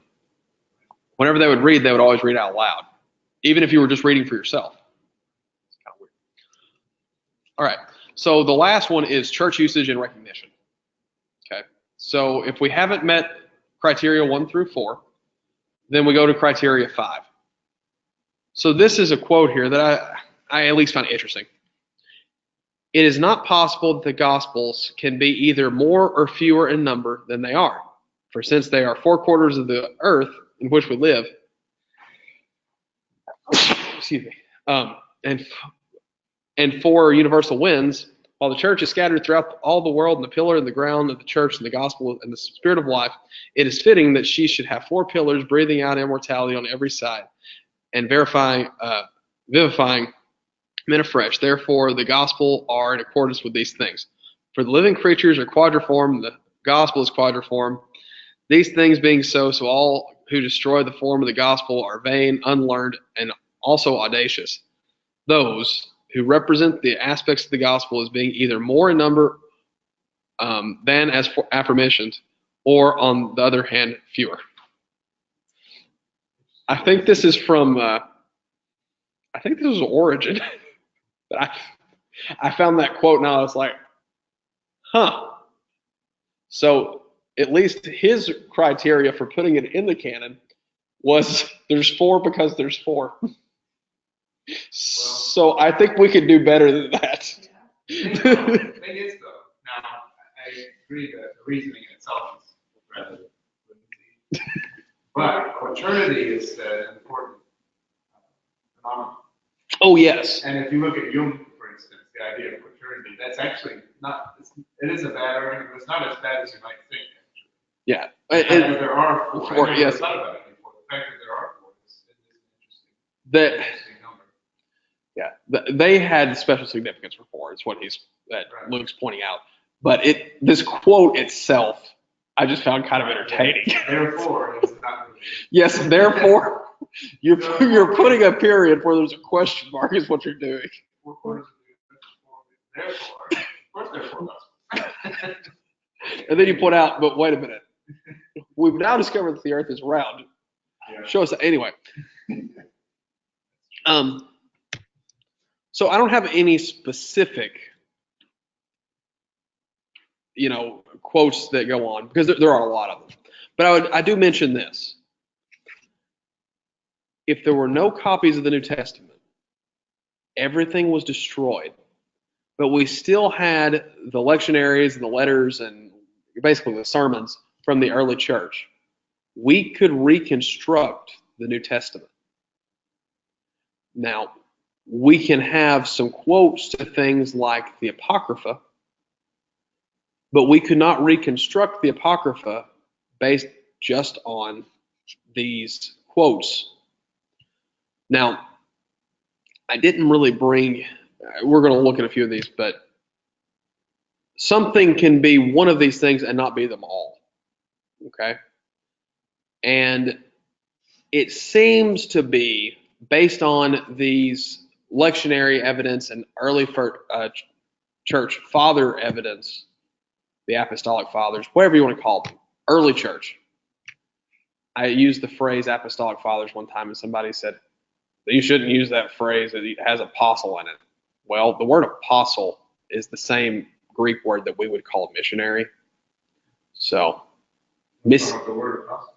That apostle, apostle means one that is sent. We've given, an apostate. Yes, that is where the word comes from. Apostate means away from, right? But yes, we've given that term special significance to apply to the 12 and Paul. But the term itself is fairly generic. And whenever you try to back read the English meaning of apostle onto some of the things that are in the New Testament, things get kind of hairy because there's at least one woman that is listed or numbered with the apostles. So that becomes a little hairy. Well, that's an anthropology question. The apostolic fathers, the group of early church leaders, who many of which knew the apostles. Yes. That's really the reason. That's why they're called, apostolic attached to their name. A lot of times they're called the ante-Nicene fathers. Yes. Because they were before the Nicene Creed. And they were also against the Nicene people to some degree. I guess the later ones. Right. The early ones weren't alive anymore. Yeah. It's not the earliest ones were just near the beginning of the second century. So. Yeah, when we talk about people like Polycarp, Polycarp was a contemporary of John. Right, he was John's disciple. Yeah, that's what he called. He probably would have. So it appears that John had what we would call a preaching school in Ephesus, and it seems like there were I don't know, it's not a huge number, but there, a couple hundred people that trained under John. And my thought, I guess I can't prove this, but my thought, that statement that John makes, that these are things are written so that you might believe, that his gospel was sort of a handbook for those who were participating in learning about Jesus.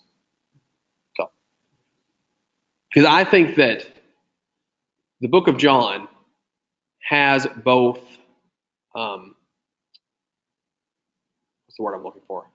devotional and evangelistic criteria to it, or properties to it. So I had a neat experience last night. I'm at the front of the church talking about my experience. That's gonna get thrown out. I got to read my test for Greek readings, and it was basically we just translate different places from John. And I'm looking at it, and I'm like, I can read this, and I'm not having any difficulty. And I got a 99 on my test. It was curved 3 points, but that was still pretty good. What's that? That is not what All right. So there is this one interesting thought, and it came up in the Burleson writing, that in about the year 500, there was this persecution that it was destroy your books, your sacred books, or die. Now, if you said a book wasn't sacred, they'd let you keep it.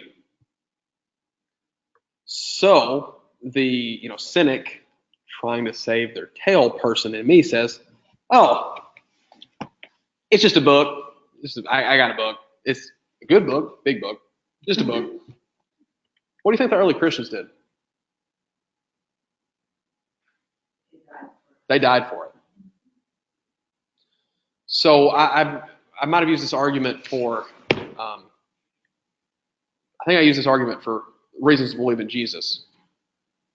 The reason why they believed in the resurrection so strongly, something that seems impossible, and were willing to die for it, means it must have happened. Because unless you're just crazy, and that's arguable, you don't die for something unless you truly believe in it. Okay? I think it was the same with the text. And the text that they were dying for is the same text that we have today. These 27 books of the New Testament are what they were dying for. So, that's kind of an introduction to this is why the canon is what it is. And part of it really is that was what was preserved. It is what it is because that's what they said it was in the first century. They looked at who wrote it. They looked at were the contents of it true. And then now we can look back and say, well, if these apostolic fathers who had direct contact with some of the apostles believed that that was true, we can at least be pretty confident that they are what was supposed to be for us. Are you talking about the great persecution of the Christians who were being persecuted? This wasn't the first century great persecution. This was later than that. Okay. Well, This was pre-Constantine, like, 400 to 500? My dates are a little fuzzy, but it's something like that. If you read Burleson, he talks about it. He gives the dates. It had come together and was pretty well accepted by that time. And like I said, Codex Sinaiticus was somewhere around 250. So there was at least a pretty established text by the middle of the 3rd century. It was more or less accepted. And Alexandrinus is near the end there, so closer to 280, 290. Definitely by the end of the 3rd century, we had a canon. Okay? There were, and I didn't want to talk about these, there were some councils that occurred where they confirmed those things.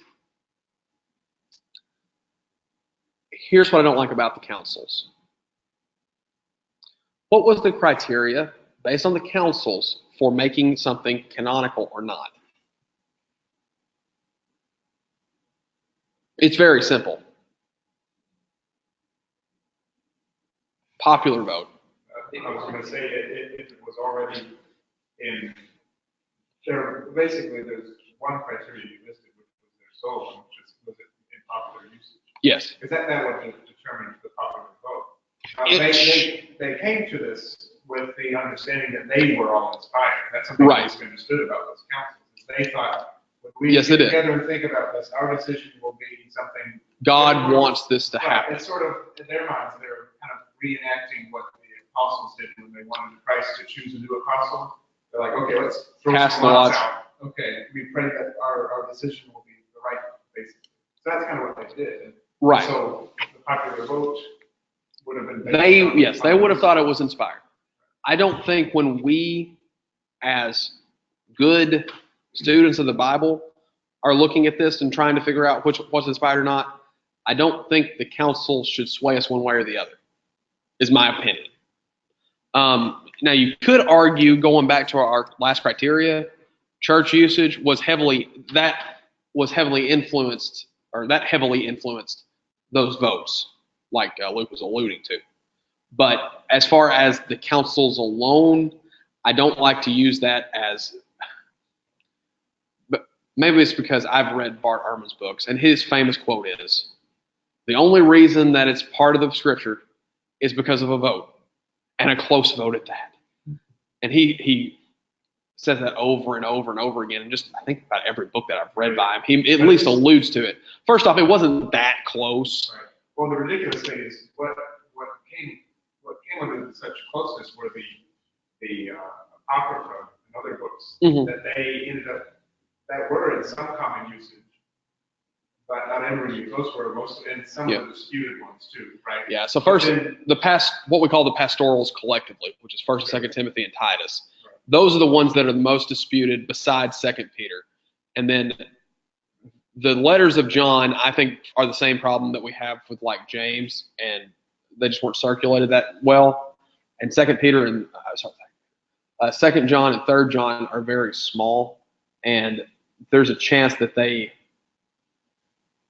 hate to put it this way, but people didn't care enough about them to include it in their Bible, because the other thing you got to remember is that's 2 more pages you got to copy. Yeah. And if you're doing this whole thing, that's a lot. So I'm going to, we're going to play Gambit time. And I figured a fun way to close this would be reading from some of these things that claim to be inspired.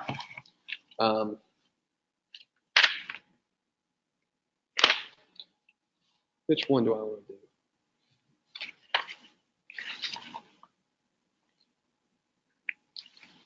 We can do this one. This is from the Gospel of Judas.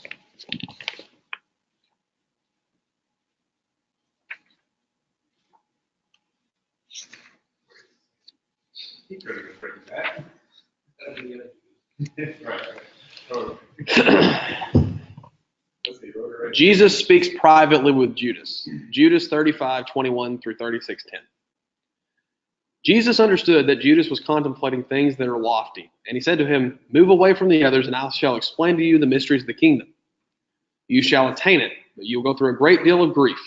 For somebody else will take your place so that the 12 disciples may be complete once again with their God." Judas said to him, "When will you explain these things to me? And how will the great day of light dawn for the generation?" But when he said these things, Jesus departed from him. Skip ahead again.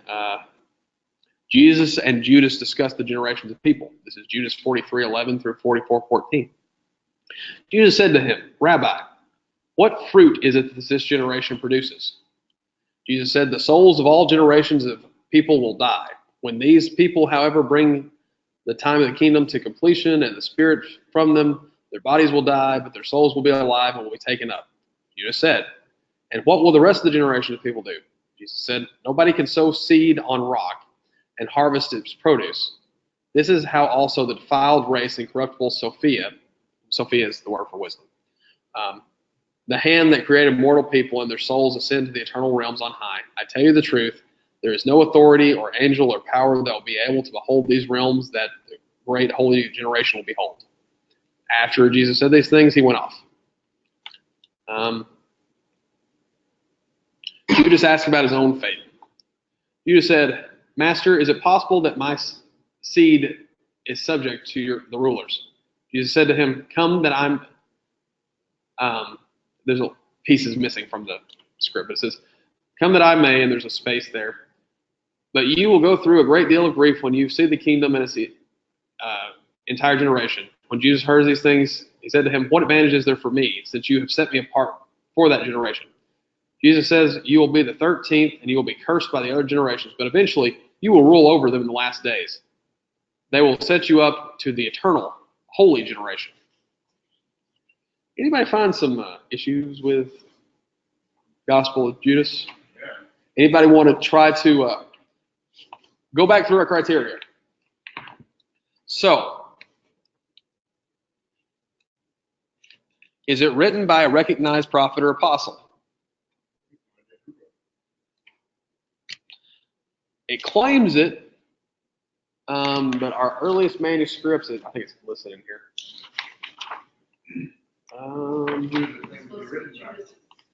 It claims to be written by Judas. By Judas. I know how that story ended. Like I said, you must have written it right before you had Stealing money and taking notes. Around 180. Now, 180 is still pretty close to the time of the writing of the Gospels. However, it's still 100 years later. So we're looking at Judas, the 150-ish year old person writing it. Let's see what else we got.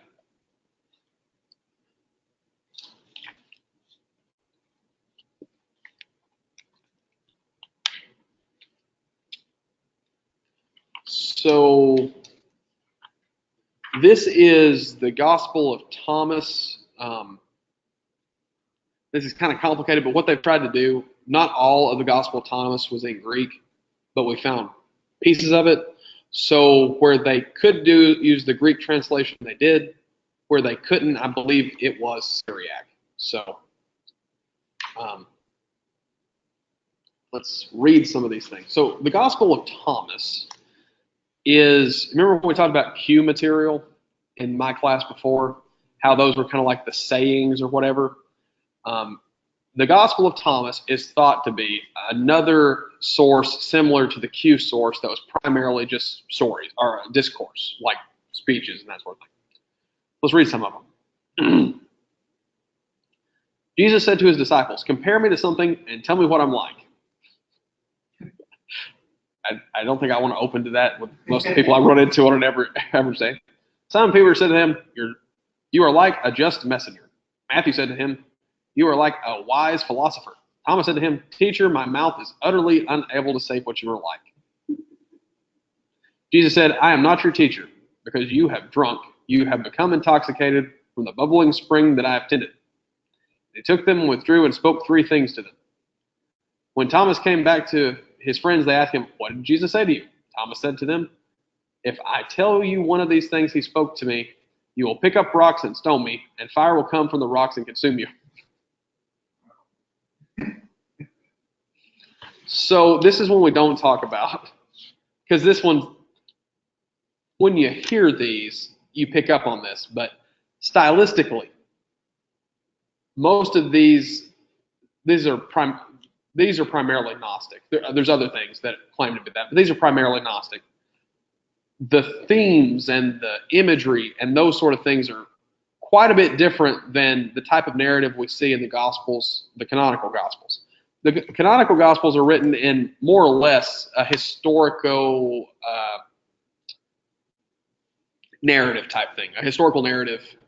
It really is its own form of literature. We call it a gospel because it's got some elements of prophecy and those sort of things in them, but it's more or less telling this is the story of how it happened. Most of these have this wildly symbolic language, and you've probably picked up on this, especially with some of those Gospel of Judas readings. They'll take things that were said in the canonical Gospels and twist them just a little bit so that it still has some of the same kind of sound to it, like one of the Gospels, but you can tell that what's being said with it is not quite right. Like, I don't know if you noticed there, the thing about the last days coming is very similar to Matthew 24, how Judas phrases his question. But the answer is not at all. We can read some Old Testament pseudographia. So this was intertestamental stuff, more or less. These get really weird. The Apocalypse of Elijah.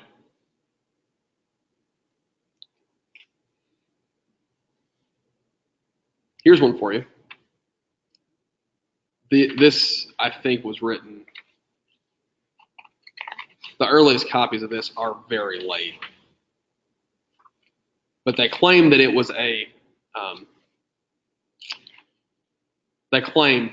something that was supposed to be intertestamental. The word of the Lord came to me, saying, Son of man, say to this people, why do you add sin to your sins and anger the Lord God who created you? Don't love the world or the things which are in the world, for the boasting of the world and its destruction belong to the devil. Wonder where they would have got some of that from. The devil desired not to let the sun rise above the earth and not to let the earth yield fruit, since he desires to consume men like a fire which rages in stubble, and desires to swallow them like water. Therefore, on account of this, the Lord God of glory had mercy upon us and sent his Son to the world so that he might save us from captivity. He did not inform an angel or an archangel or any principality when he was about to come to us, but changed himself to be like a man when he was about to come to us, that we might live from the flesh. Therefore, become sons of him, since he is a father to you. Remember that he prepared thrones and crowns for you in heaven, saying, everyone who will obey me will receive thrones and crowns among those who are mine. The Lord says, I will write my name upon their forehead and will seal their right hand, and they will not hunger or thirst. Where did that come from? Yeah. Huh? Revelation. It's Revelation. So that's why I say they claim this was written intertestamentally. After that second verse there, I'm having a hard time believing that. Now, as for sinners, they will be shamed, and they will not pass by the thrones, but the thrones of death will seize them and rule over them, because the angels do not agree with them. They have alienated themselves from their dwelling. So here's something else that things like this, like I said, this is supposed to be intertestamental. It's called the Old Testament pseudographia, but that's because it's Jewish. That's what that means.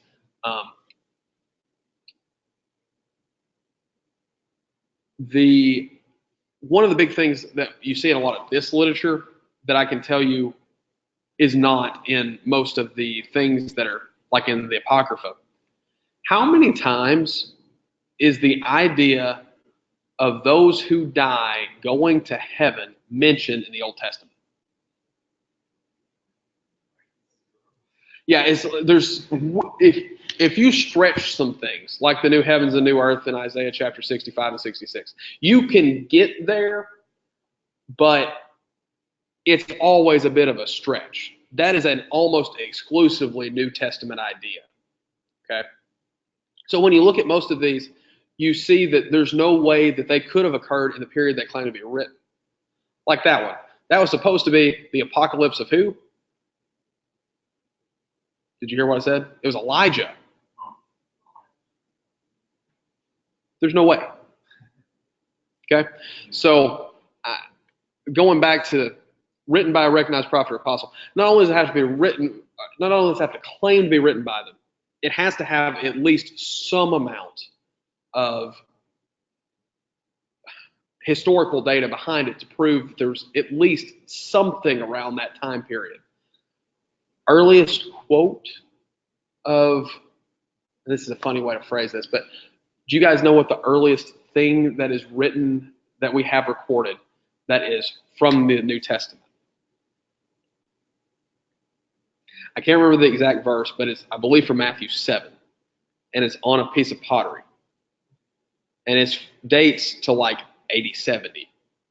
So we're talking not most, but some of the apostles still alive. Okay, it's that close. Now the question becomes, okay, is this something written that is from a quote from the book of Matthew, or is it from an oral tradition that they know that Jesus said it?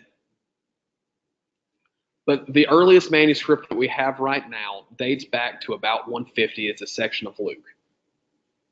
sorry, section of John. Yes? John.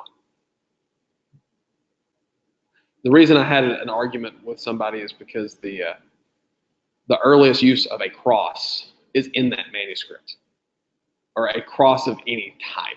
It was technically something called a starogram, which is I used to have a Bible that had one on it. It looks like a T with a P on top of it, and it kind of looks like somebody's head on a cross. It was the abbreviation for cross. To save paper, they would do those, and when we talk about transmission next time, we're going to go over some of those. They're called nomina sacra. Basically, they were abbreviations. That's why keeping the Christ in Christmas and not using X is dumb. Do you know why? X is the abbreviation for Christ.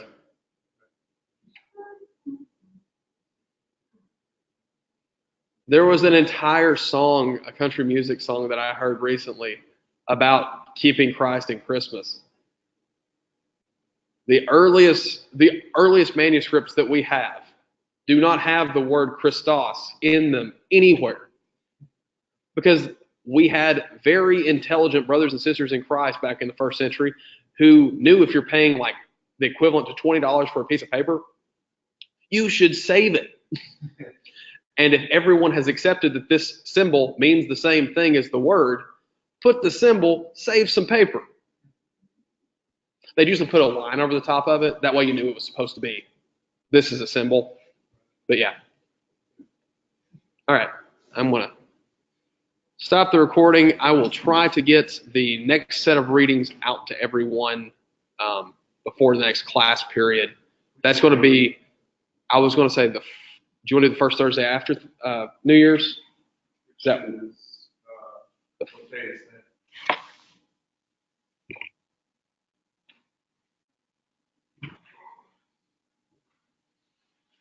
Either way, it should be fine. That'll be the 3rd. Okay, so January 3rd will be this. All right, January 3rd, I'll try to have the readings to you by then. Yeah, that's